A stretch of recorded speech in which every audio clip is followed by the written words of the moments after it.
Hello बच्चों, चलिए प्रश्न को देखते हैं। प्रश्न दिया गया है, पैरामीशियम में संयुग्मन के दौरान क्या होता है। पहला, 4 लघु केंद्रकों में से 3 केंद्रक नष्ट हो जाते हैं। दूसरा, 12 गुरु केंद्रकों में से 4 केंद्रक नष्ट हो जाते हैं। तीसरा, प्रत्येक कॉन्जुगेंट में जाइगोट केंद्रक में 8 लगातार एक के बाद एक विभाजन होता है। दूसरा, जाइगोट से बने 16 लघु केंद्रकों में से 12 गुरु केंद्रक तथा 4 लघु केंद्रक होते हैं। तो देखते हैं कौन सा हमारा विकल्प यहाँ पर सही होगा। उससे पहले देख लेते हैं इस प्रश्न का मुख्य अवधारणा। मुख्य अवधारणा, तो मुख्य अवधारणा में देखेंगे जो पैरामीशियम होता है उसमें जनन, यानी पैरामीशियम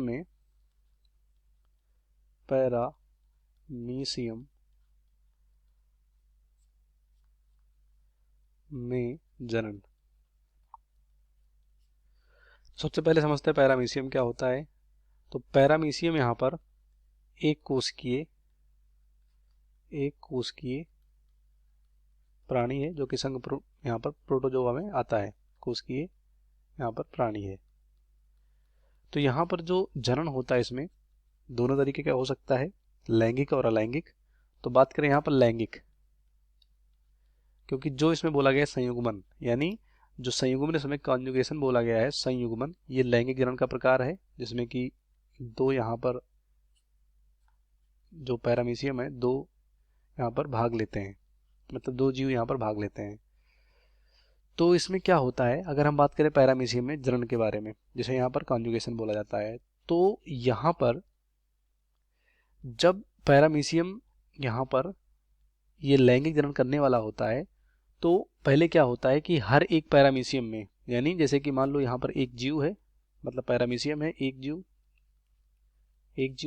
तो यहाँ पर टोटल इसमें कितने होते हैं, 4। मतलब 2 केंद्रक इसमें पाए जाते हैं, एक होता है लघु केंद्रक और एक होता है यहाँ पर सूक्ष्म केंद्रक। तो यहाँ पर 2 केंद्रक इसमें पहले होते हैं, लेकिन यहाँ पर क्या होता है कि इनमें यहाँ पर अर्धसूत्री विभाजन होता है, मियोसिस। तो मियोसिस के बाद जो यहाँ पर लघु और यहाँ पर जो हमारे दीर्घ केंद्रक होते हैं, इनसे 4 लघु केंद्रक बनते हैं।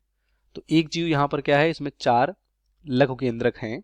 क्या है, 4 लघु केंद्रक इनमें देखा गया, 4 लघु केंद्रक, जो कि सूक्ष्म और दीर्घ के अर्धसूत्री विभाजन से ये 4 केंद्रक बने थे। तो 4 यहाँ पर बनेंगे, तो यहाँ पर 4 में से 3 लघु केंद्रक क्या हो जाएंगे, नष्ट हो जाएंगे। क्या हो जाएंगे, नष्ट। 3 लघु केंद्रक यहाँ पर क्या हो जाएंगे, नष्ट हो जाएंगे। उसके बाद यहाँ पर 3 में से जब यहाँ पर 4 में से जब यहाँ पर 3 नष्ट हो जाएंगे, तो बचेगा कितना, 1। यहाँ पर एक क्या बचेगा, 2 जीव यहाँ पर होंगे, 2 जीव, मतलब एक के पास यहाँ पर एक बचा, एक लघु केंद्रक। तो 2 जीव हैं यहाँ पर, दोनों के पास क्या होंगे, एक एक क्या होंगे, लघु केंद्रक होंगे। क्योंकि लैंगिक जनन होने वाला है, तो लैंगिक जनन में 2 जीव भाग लेंगे, यानी 2 पैरामीशियम भाग लेंगे यहाँ पर। तो 2 जीवों में एक एक यहाँ पर क्या होगा, एक एक लघु केंद्रक यहाँ पर बचेगा, लघु केंद्रक। तो एक एक यहाँ पर जब लघु केंद्रक बचेगा, क्योंकि यहाँ पर दोनों में भी क्या होता है, दोनों में यहाँ पर दीर्घ केंद्रक भी होता है ना। तो दीर्घ केंद्रक पे यहाँ पर नहीं, मतलब यहाँ पर लघु केंद्रक जो दोनों में एक एक बचेगा, और इनके साथ साथ यहाँ पर एक एक दीर्घ केंद्रक भी बचेगा। तो हमें सिर्फ लघु केंद्रक से मतलब है। तो यहाँ पर एक एक लघु केंद्रक बचा, और दोनों में ही यहाँ पर एक एक क्या बचा, एक एक यहाँ पर दीर्घ केंद्रक भी बचा, दीर्घ केंद्रक। तो 4 थे, 3 नष्ट हो गया, एक एक बचा लघु केंद्रक और एक एक बचा दीर्घ केंद्रक।